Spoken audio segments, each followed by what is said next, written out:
Hi everybody again, Venkat here. Today I'm going to talk to you about Australia and especially in terms of what are the things that you need to do to get admission in Australia. Australia is a great country. Of late, Australia, in fact, has been garnering a large vote share of the student population. Right now, it is at number three and likely to overtake UK to go to the number two spot. And the reasons are plenty. I will talk about that in another video. But here are a few steps that you need to take to get admission into Australia. The One of the first things that you need to do is, of course, like any activity, you need to choose the course and the university. And this is very important because you need to clearly know what you're going to go there and do. And this, of course, depends upon your previous subjects, what you've taken, which is your previous qualification. Please make sure you do a lot of research in terms of what the available courses are, because unlike in India, you have a lot of options and combinations of the university subjects that you can do. Otherwise, you can always go to the website or the call the university counselors or speak to one of us, uh, and you can get more information. Also, you have to make sure that the chosen institution and the course is registered with the Commonwealth Register of Institutions and Courses for Overseas Students, which is called CRICOS, CRICOS. There are a lot of top universities in Australia, and these universities are as good as anything in any part of the world. So rest assured, you're going to be in a very good institution with the not just the latest teaching aids, but some of the best professors and some of the best facilities. The second thing is, after you check the university and course requirements, you have to check you have to check your requirements, whether they match the chosen course in the university. You will require a few documents at the time of admission, such as your previous qualification, mark sheet, certificates, language proficiency, test scores, etc. You must remember, just like any university in the world, they may have their own specific set of required documents. It's best that you go to the university website, and the university website will detail all the requirements that are to be there. Some things are common. Let me mention those one or two common things. One is English language proficiency test. It's very important that you prove your proficiency in English, because all the lectures are going to be in English, and we don't want, or the university does not want you to fall back on this. So they make sure that you are up to a certain standard level, so that you are able to understand. There are a number of tests which are conducted, like IELTS, TOEFL, PTE, OET, etc.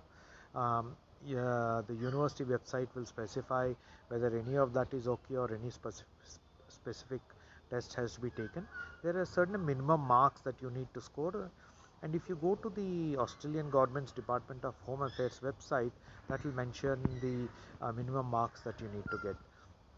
In terms of one more very important requirement, it's called the statement of purpose. Remember, almost every Australian university requires this, and statement for purpose is nothing but a document where you articulate your thought processes and your objective for doing this course.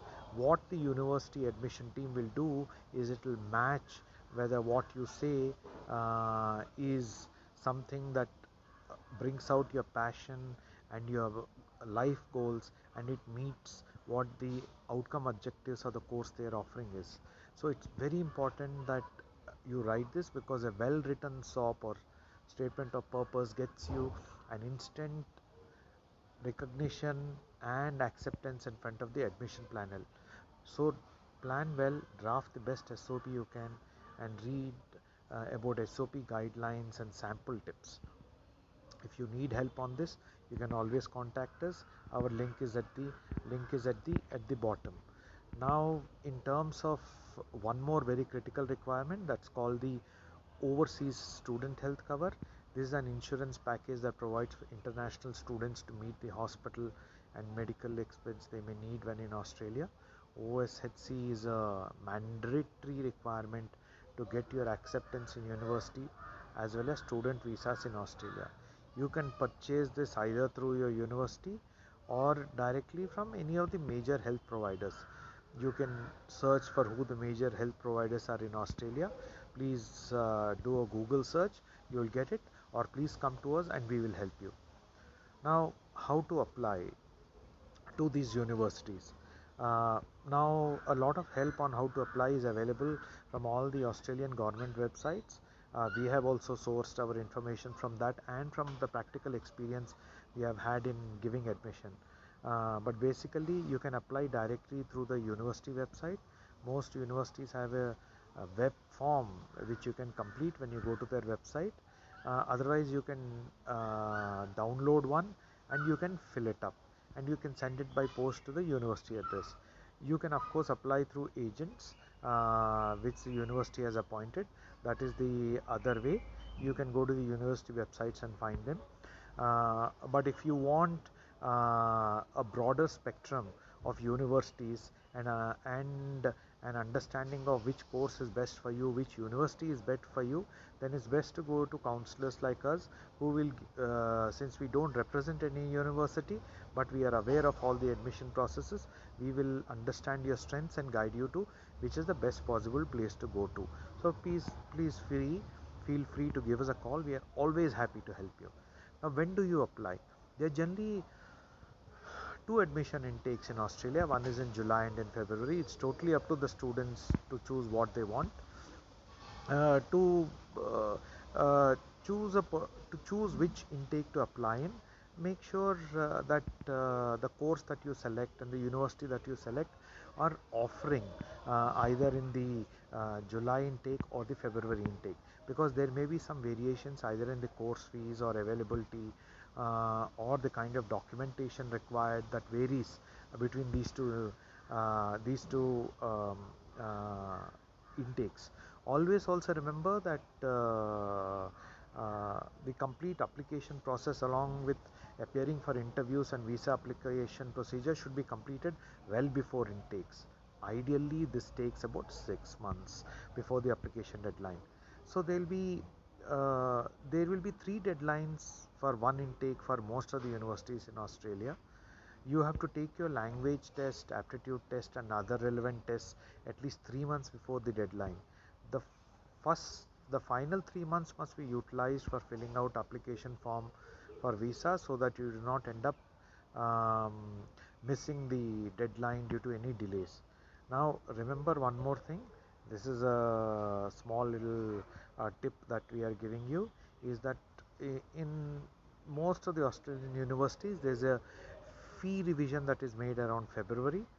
So students who choose the July intake may be subjected to this hike twice than students who are choosing the Feb intake. So just check on this before you apply. So while there are financial trade-offs of applying for a February intake, there could be some courses which you want which may not be available. So please prioritize what you want. The next thing is receiving the offer letter. Once you have of course applied to the universities which you intend to go, you will receive two types of offer letters. One is called conditional, the other is called unconditional offer letter. An unconditional offer letter of course means what it is, which is the student has met all requirements of the university, so there is nothing more to do. What about a conditional offer letter? A conditional offer letter is given to a student when you have not yet completed the formalities of the university. So the letter says that you are provisionally admitted into the university, conditional to whatever formalities you have not completed. It could be in terms of document submission, in terms of certain marks cards, maybe in terms of anything else. So it is conditional to those documents being provided. And now once this offer letter is provided, and the student or you have to accept this offer and with all the condition mentioned in the offer. This letter is essentially nothing but an agreement between you and the university.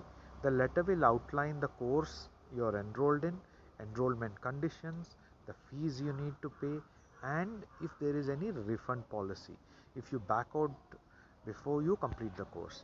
Now what about paying the university fees? This is the next stage. To do the payment, you can either approach your bank or any money changer. For example, if it's a money changer in India, they have to be recognized by RBI, which is the Reserve Bank of India.